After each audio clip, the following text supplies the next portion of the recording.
If you remember, last month we talked about the top 10 causes of death in the United States. And which one is first? Heart disease.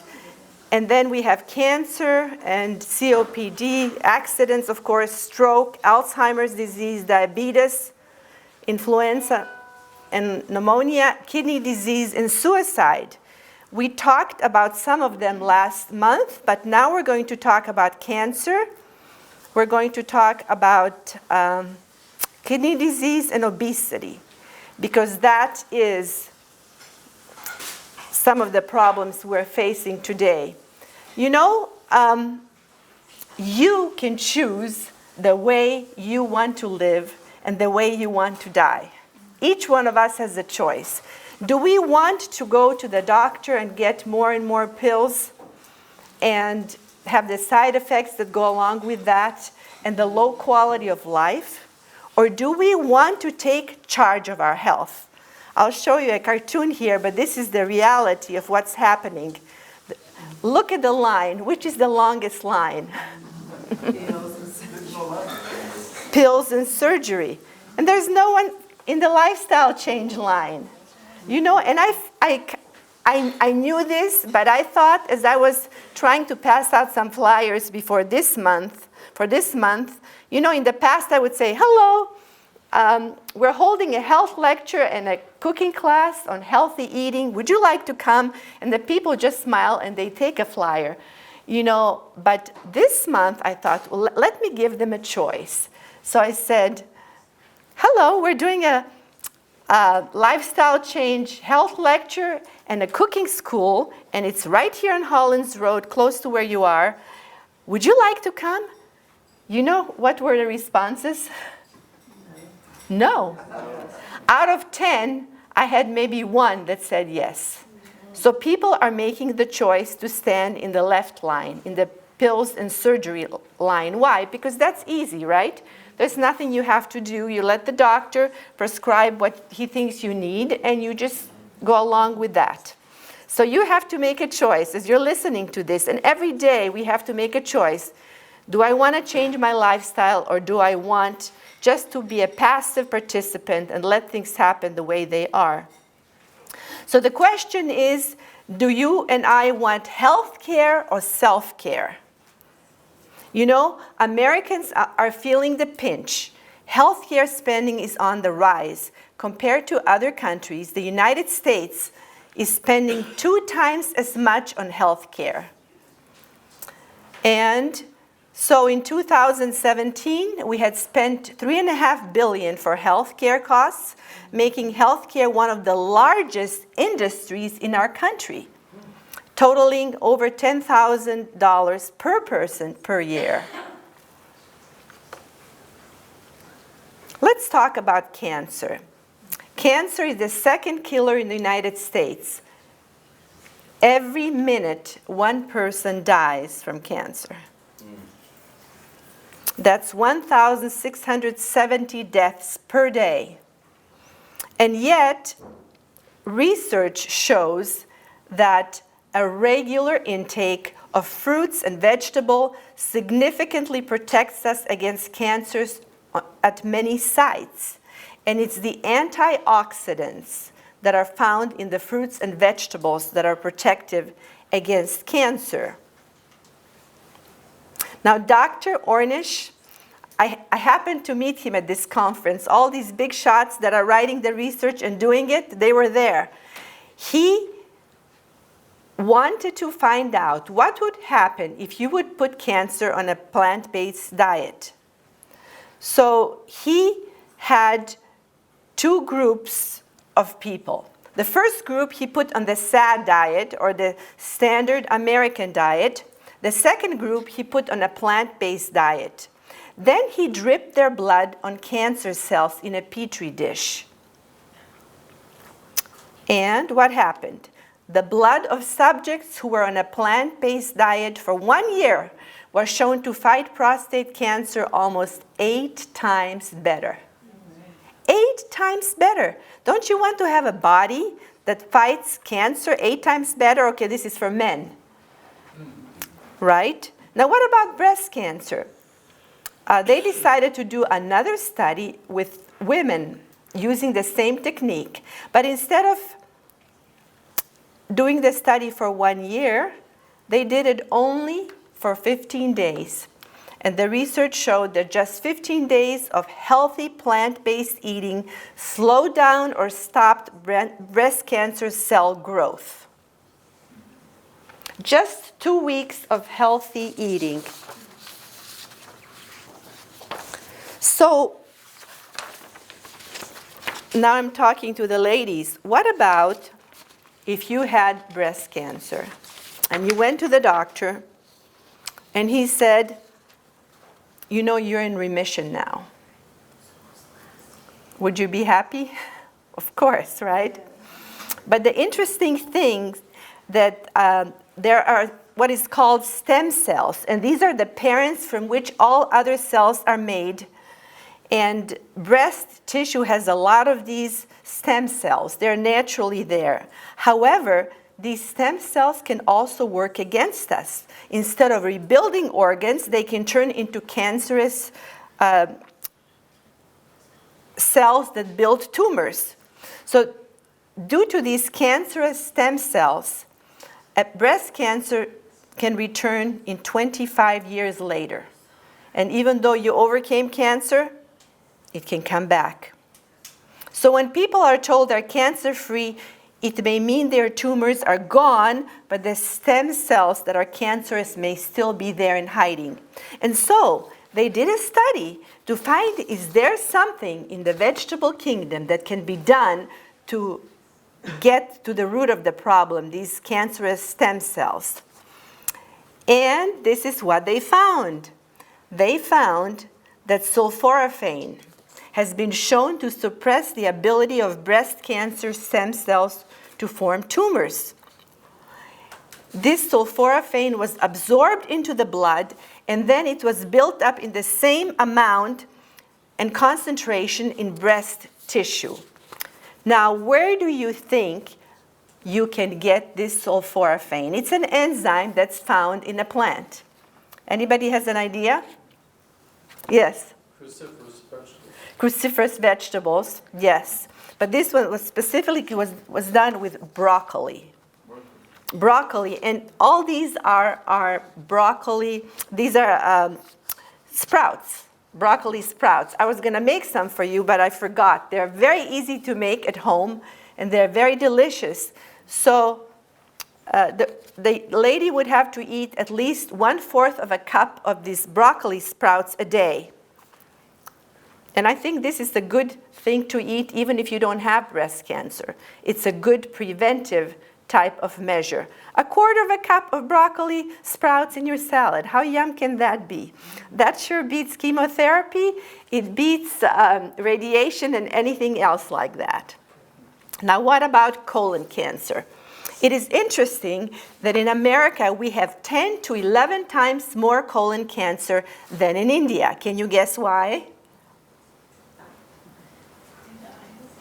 The diet.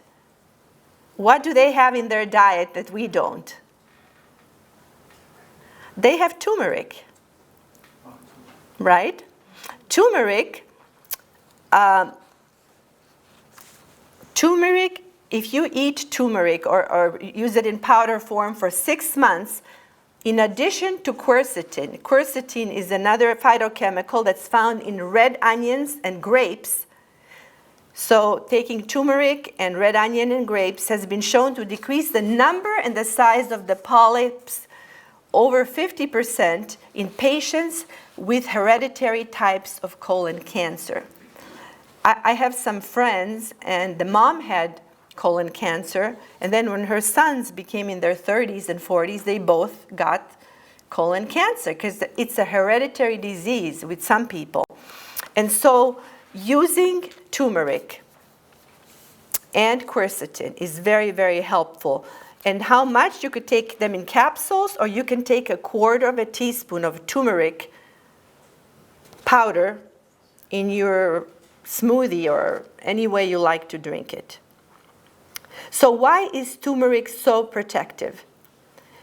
what happens is when we eat turmeric, very little gets absorbed into the blood. What's left goes to the colon where it affects the cells on the lining of the large intestine, and that's where the polyps develop. The polyps develop in our large intestine.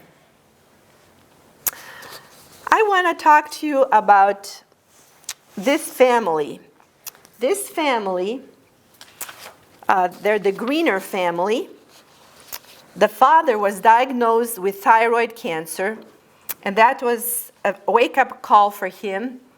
And he went and had his thyroid removed. And he was obviously morbidly obese. He had sleep apnea. And he decided, together with his wife, that they're going to go on a plant-based diet.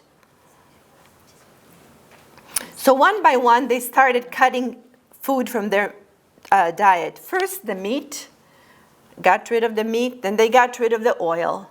Then they got rid of the dairy products one by one.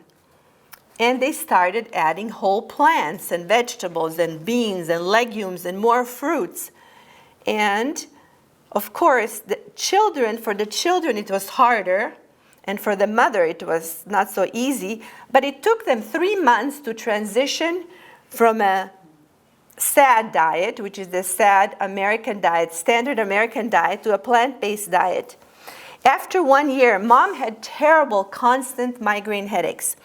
After 1 year, mom's headaches disappeared. The kids had skin problems. They had low energy. Mom lost 100 pounds. Father lost 300 pounds. 200 pounds, 300 pounds together. He had no more back pain, no more sleep apnea. And Hannah and Hayden, they improved their concentration and their grades and their mood. And their eczema healed. Hannah lost 15 pounds and Hayden lost 20 pounds. And you know what happens when a whole family changes their lifestyle and their diet? There's joy. You know, there's time to do better things, because before you were too exhausted to do anything. Now the family spends times together. They watch documentaries on health and they're getting more educated. They're going to exercise. They go biking. They go doing active, fun things for the family. They're a different family. And this can happen to you and your family, even if you're one, you and your dog.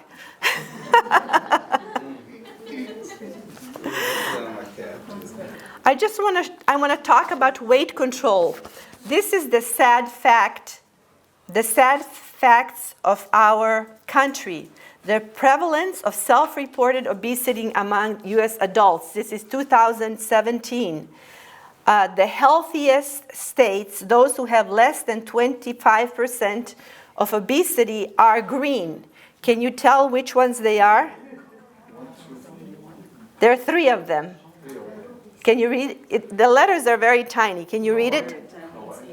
Hawaii, yes. Colorado is very healthy, yes. And there's one here, our neighbor, nearby. Can you see it on the right? DC. Now let's look at Virginia. How are we doing? We're orange. We're 30 to 35%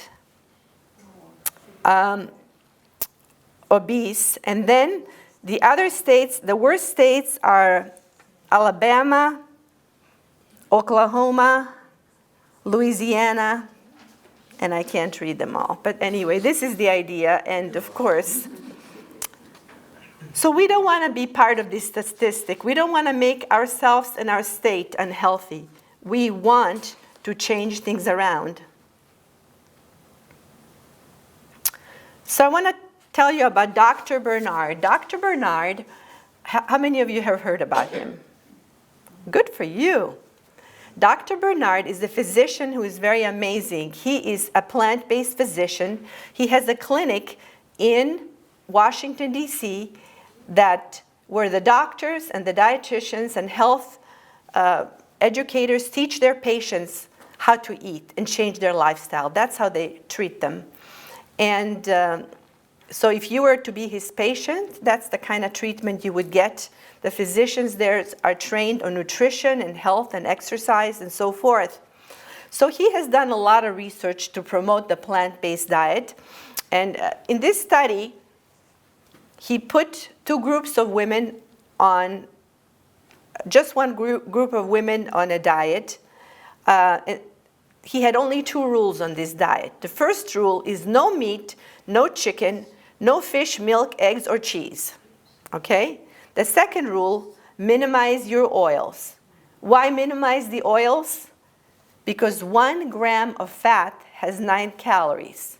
1 gram of protein has 4 calories, and 1 gram of carbohydrate has 4 calories. So, in other words, fat has double the calories of protein and carbohydrates. And it's a processed food. And so he told them to eat from a power plate. This is the power plate.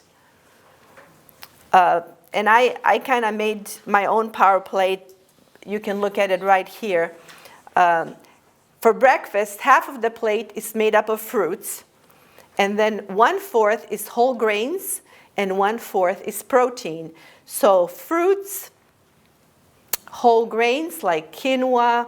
If you have quinoa, that's a protein and a whole grain. So you could have half a plate of quinoa and fruits, and that's it. A handful of nuts. For lunch or dinner, half a plate are vegetables. 1/4 are whole grains like brown rice, quinoa, or what else? Whole wheat pasta. And then 1/4 are legumes, your lentils, your beans of all sorts. So that's the kind of power plate he asked them to eat. Well, they eliminated the other food. Guess what the results were after 14 weeks on a plant-based diet? The average weight loss was 13 pounds. I must say that losing faster than 1 or 2 pounds a week, it's very easy to go back and to regain the weight. So it's better to go slow. So they lost 2 inches from their waist, and they increased their insulin sensitivity. Improving your insulin sensitivity is very important because it's related to the risk of many diseases, including diabetes. So what is causing our obesity and overweight problem in this country among young people, children, and adults? This is the secret of our problem. As you see, where are 63% of our calories coming from? Processed foods. These are foods that have added oils, sugars, and these are refined grains like white flour products, okay? That's 2/3 almost are coming from there. Then we have 25% coming from animal foods, and what would that include? Fish, seafood, meat, dairy, yes. And then only 12% from vegetables, fruits, beans, nuts, seeds, and whole grains. This is our problem. And you know, this is not only our problem, this is the problem in many countries. I went to Brazil this summer, and I was in Brazil about 24 years ago with my husband, and everyone was nice and slender. It was no big deal. This time, as I was preparing my lecture and I was reading how by 2020 they're going to have as much overweight and obesity as we have here, it was very true. They were eating a lot of processed foods and ultra-processed foods. And in this country, over 70% of packaged foods are ultra-processed. These foods are high in calories, saturated fats, trans fats, sugar, and salt. And do you know how you can recognize a food that is ultra-processed? By the number of ingredients. A processed food has 2 or 3 ingredients, okay? But an ultra-processed has a paragraph this thick. Okay? And that's a lot of things. The things that are here, even breads, you know, sweets and cakes and desserts and sausages and nuggets and energy bars and many, many more. And so what happens, these ultra-processed foods, they extract substances from real food. I bought one of these foods without knowing the other day, and it was just eating fluff. And I finally looked at the label and I realized they looked like French fries, okay? But they were really a processed food. When I looked at the label, it was made from potato starch, and then oil and sugar and salt and 50 other things. And so when you ate it, it tasted like fluff, and you could never have enough because the salt and the sugar were very enticing and you wanted more. So I threw the bag away. Thought, I don't need this temptation in my house. Okay, so the ultra-processed foods are made from these kind of substances, plus they add chemicals that improves the taste and the smell and the attractiveness, and it's so appealing, and it's high in calories, so we just eat more and more and more. And so studies show that processed foods, especially ultra-processed foods, increases many of our serious diseases and cancer and diabetes, obesity and hypertension, and on and on. Now this is one that really gets me. Ultra-processed foods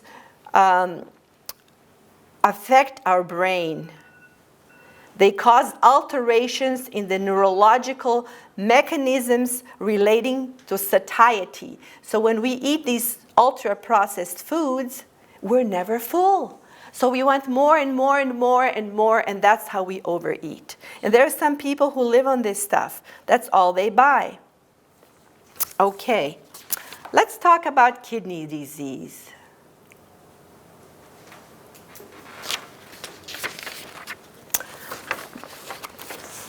What do we know about kidney disease? Does anyone have a family member that has kidney disease? What is the cause of kidney disease? Researchers found that animal protein, saturated fat, junk food, trans fats, and cholesterol cause impaired kidney function. What happens is that the protein from the meat increases the acid load, it boosts the ammonia production, and damages sensitive kidney cells. So this lady here, she had a kidney function of 44%. People like her would die in 3 to 5 years. She went to her doctor, and he explained that to her, you know, that she would probably die in 3 to 5 years. And she wasn't satisfied. She decided she is going to do something about it. She did research and found that a plant-based diet improves kidney problems. And so she went on a plant-based diet for 2 months. After just 2 months, her kidney function increased from 44% to 62%, which is considered normal. And then her doctor sent her to have an ultrasound. He says, your kidneys are healthy. And she continued on the plant-based diet. Her kidney function increased to 67%. So that's a 23% increase from originally. And when she came to the doctor, she was so excited. And he said, you're cured. You don't have to see me again. And then what happens next is amazing. She told him, my whole food plant-based diet made me well. He said, your diet couldn't have made a difference. How sad is that? That's because doctors are not educated about nutrition and lifestyle. But that's why this new group of doctors that I met with, they are making a change in this country. So here we have what I want to say. I worked in a dialysis center, you know, where people whose kidneys have totally failed have to go to have their blood purified. 2 or 3 times a week. And that's a very, very difficult thing to do. And they don't live long, 3, 4 years. But I just felt so out of place because I wanted to be in a place where I can help people get well, not to help them die. But I never saw a person eating plant-based in that place. It was people who had a lot of meat in their diet. So where do you get the protein? Here, look at this. Look at the good sources of plant protein. 1 cup of beans has anywhere from 15 to 18 grams of protein. That's equivalent to 2 to 2.5 ounces of meat. And this is high quality protein that doesn't cause heart disease, that doesn't cause strokes, that doesn't cause kidney failure. Then peanut butter. 2 tablespoons of peanut butter has 8 grams of protein. Quinoa has 11 grams. Spinach, 5.4 grams for a cup. Soy milk has 7, and half a cup of tofu has 10 grams of protein. So this is the high quality protein that's good for your body. How much protein do we need? Well, the average American gets 100 grams a day. A person who is vegan can get 60 to 80 grams, but all we really need between a man and a woman is between 46 to 56 grams. So we're eating way too much protein, which is not good for our kidneys. That's why a lot of people are getting kidney disease. So there's no worry for proteins. Look at vegetable sources of protein. These are how many percent is the food protein. Spinach is 49, broccoli is 45, mushrooms 38% protein. So if you make a nice portobello mushroom burger, which I've been doing lately, you just put a little salt on both sides, put it in the broiler for 8 to 10 minutes, and you put it in your sandwich. It's very tastes like meaty.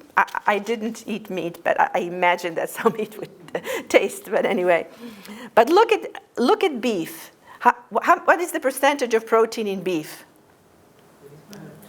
25. 25, and chicken? Chicken 23. And eggs? 12. Yeah. So it's quite interesting.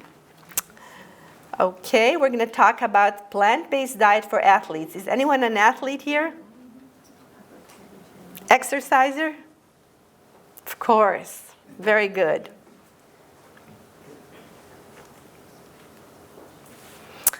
There are advantages to a plant-based diet if you're an athlete or if you exercise. Plant-based foods promote a leaner body composition.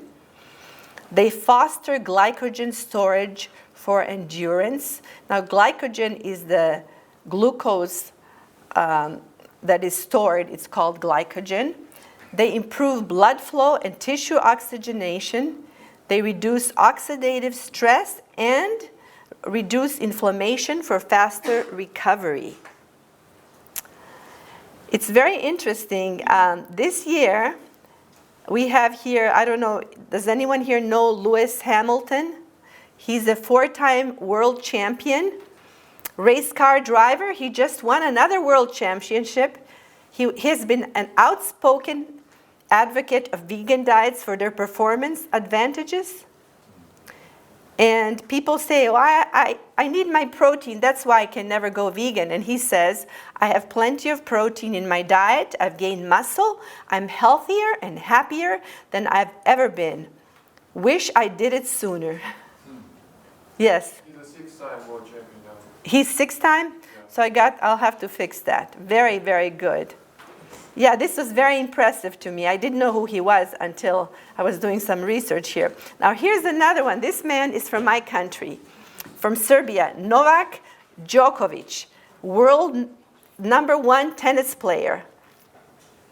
So a few hours after Hamilton won, Novak also got his gold trophy.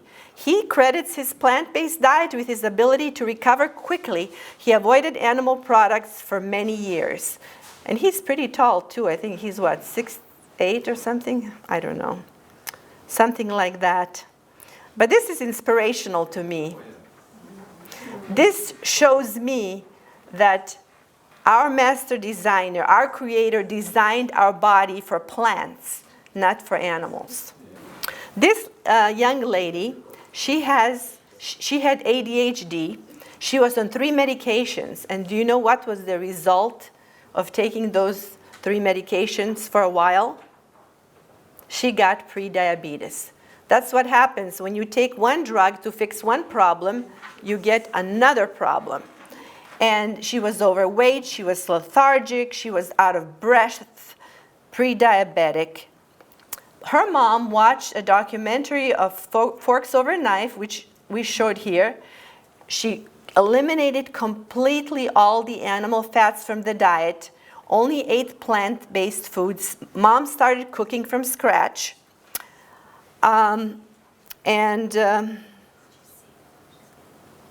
What happened? The girl said she had increased focus, more energy, reversed prediabetes, lost 30 pounds, and got off the medications. On the other side, her dad, he was depressed. He was on 642 milligrams of prescription drugs for his depression. He lost 50 pounds.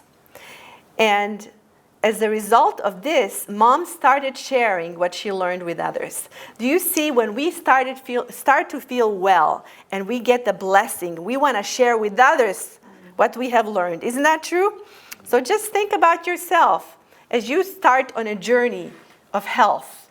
As you get results, you're going to want to share with your neighbors and your friends and your family of what changes happen to you, because you want them to experience the same blessings you have. Another benefit of a plant-based diet is increased life expectancy. Loma Linda, California is one of the blue zones, the only blue zone in the United States where people live to be over 100. And they live 8 to 10 to 12 extra years. This is Minnie Wood. She was my music teacher. And at the time, I think she was 96. She told me she was very old, but she didn't tell me how. I found later that she was 99. And of course, there's others in this community. But why do people who are in the blue zones of Loma Linda live longer? Because they have 7 special health habits. And these health habits that Seventh-day Adventists have are: they eat more plant-based foods, they get regular exercise, they get enough sleep, they drink water, they get fresh air, they get a weekly Sabbath rest where they don't go to work, where they don't go to shop, where don't worry, just go to church or go to nature and spend time with family and with their Creator. And they maintain a healthy weight. Of course, practice temperance by not smoking and drinking and so forth. So this is one of the reasons why they're living longer. How many of you would like to improve your mood? Anybody here? Looks like you're all happy people. Come on, there we go. None of us have perfect moods all the time, do we? You know, life is tough sometimes. Well, the research shows that people who eat more fruits and vegetables are happier, they're calmer, and more energetic. Why? Because they get more antioxidants. And they don't get arachidonic acid. Arachidonic acid has a negative effect on our mood, and it inflames our brain. And guess where it is found, this arachidonic acid? It's found in chicken and in eggs. So they did a study with overweight employees, and they put them on a plant-based diet for 5.5 months. No meat, no eggs, no dairy, oil, or junk food. As a result, they had improved energy, vitality, and they were happier and had better mental health. So, yeah, less depression, anxiety, hostility, and fatigue with a plant-based diet. Now, how many fruits and vegetables would you have to eat to get such good results? Can you guess? It's 7 to 8 servings of fruits and or vegetables per day. One serving is half a cup of a fruit or a small apple or a small banana. Or one serving is 1 cup of raw salads if you have raw fruit. That's a lot of fruits and vegetables. But I'll tell you one thing, even going to this conference, I realized I'm not eating enough fruits and vegetables. I'm eating lots of fruits, but vegetables I can improve on. Yes? Would it count if you put them into like a smoothie? Sure, it would. The only thing about smoothies, they've found done research. There's certain fruit that are not good in smoothies. One of them is apples, because the fiber gets destroyed. Yet, if you put blueberries in a smoothie, they do just fine. So I used to put apples all the time, like the flavor, but not apples. What about beans? Beans are the fountain of youth. They're rich in probiotics. They produce propionate, and this relaxes the stomach and slows the rate of sugar absorption. So, sometimes people go and buy probiotics, but we can get probiotics by eating beans and a lot of fiber. Improves blood sugar and insulin and cholesterol, lowers blood pressure, and it is high in fiber. 1 cup of beans is 15 to 17 grams of protein, but the fiber is, I think, about 15 also. And lentils can be sprouted, and you can add them to smoothies instead of protein powder. So how many beans should you have? About a cup to cup and a half. I'll tell you a story. When my husband and I got married, he was from Brazil and I'm from Eastern Europe, right? And I'm used to eating, even though I was here like 8 years, and he was here maybe 6 years. After we got married, he didn't tell me this before. He probably thought that would discourage me. He says, I'm used to eating rice and beans every day. And I'm thinking, what am I going to do? I'm used to eating potatoes and peppers every day, but not rice and beans. So I thought, well, maybe twice a week we'll do it. So I started twice a week. And he didn't complain. He was very sweet, and we did that. But then I went to Loma Linda University for my master's, and they said, eat beans. So I started to eat more beans. And as the years went by, I ate more and more beans. Now I eat at least a cup of beans a day, and I love beans, and I eat them every day. Lentils, lentils, beans, split peas, any of those, a variety. But the point is we can change if we're willing. Now I don't like potatoes too much because they're white and they don't have too much nutrition. But anyway, I just wanted to show you this. Did anybody see this?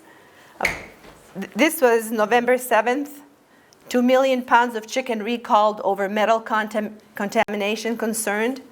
And they called it a health hazard that will cause serious adverse health consequences or death.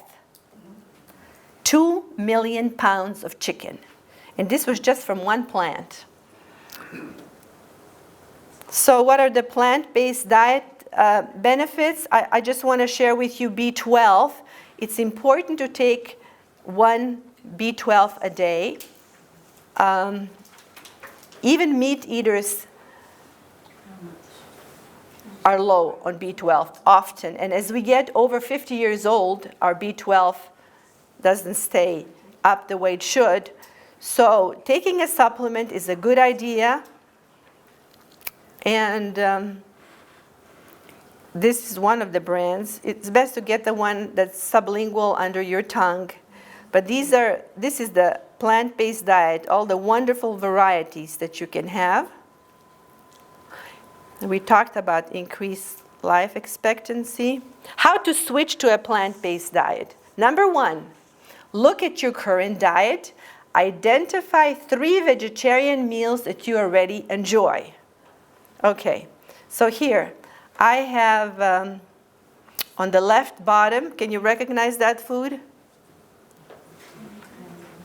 It's chili, okay? You can take a baked potato and make a vegetarian chili, either using tofu cubed that you sauteed a little, or you can use, what else could you use? You could use those crumbles. They have like Morningstar, or different people have like different crumbles. You could use that with your beans. And we gave you a recipe some time ago for chili, vegetarian chili, or meat analog. Okay, another thing you can have is what's on the upper left corner. A bean burrito without the meat. You put some of that plant-based cheese. It's delicious. And then there's a nice burger. We've given you some burger recipes, right? And, or you can buy one in the store, but it's processed, but it's okay. When you're starting out, it's fine. And then you can make a split pea soup, a simple split, and I think we gave you a recipe for that. It's been a while. So that's the first thing you do. The second thing, adapt your favorite meat-based recipes to plant-based. You can do that also. And third, find new plant-based recipes, and this is one place where you get them. Or you can go on the internet. There's thousands of recipes. In the library, you can get a cookbook to check out. Or you can, when you go to a restaurant and they make you a yummy plant-based dish, figure what's in it and go home and make it. Okay. So, is a plant-based diet adequate? This is the position of the Academy of Nutrition and Dietetics. It is the position of the Academy of Nutrition and Dietetics that appropriately planned vegetarian, including vegan diets, are healthful, nutritionally adequate, and may provide health benefits for the prevention and treatment of certain diseases. These diets are appropriate for all stages of life, including pregnancy, lactation, infancy, childhood, adolescence, older adulthood, and for athletes. And I like to show this photo. My 3 sons, this was my oldest son's wedding. He's 6'8". My middle son is 6'6", and the younger one is 6'0". And they never had any meat, or chicken, or fish. So it is possible. I like this doctor, Dr. Ken Williams. I think I talked to you about him. He's the one who had a high cholesterol, and he thought he was doing really well with taking the skin off the chicken. He thought he was pretty good, but when his cholesterol was 170, he decided to try a plant-based diet, and it totally came down as a result. And this is what he says: I recommend a plant-based diet because I know it's going to lower their blood pressure, improve their insulin sensitivity, and lower their cholesterol. He says, I don't mind dying, I just don't want it to be my fault. I love that. I don't want it to be my fault either. These 10 things happen when you stop eating meat. It's more or less what we covered. 30-day challenge. I'm challenging you at the end of the year or at the beginning of the next year to try this plant-based diet. And I'm here to help you. If you seriously want to try it, I'm willing to work with you, help you work out a plan, and try it. And you're going to have more energy. You're going to feel better. You're going to, the weight will start coming off, the blood pressure will start coming down, the cholesterol, and so forth and so on. Like I mentioned last week, the first plant-based diet was in the Garden of Eden when God made man, and he said, "Behold, I have given you every herb-bearing seed which is upon the face of all the earth, and every tree in which is the fruit of a tree yielding seed. To you it shall be for meat. You shall eat the herb of the field." So, you know, your Creator loves you. I don't know if you believe in God or not, but he loves you. And he says, "Beloved, I pray that you may prosper in all things and be in health, just as your soul prospers." He wants you to be healthy. He wants you to be healthy. He wants you to have energy to enjoy your children, grandchildren, to enjoy life with your friends.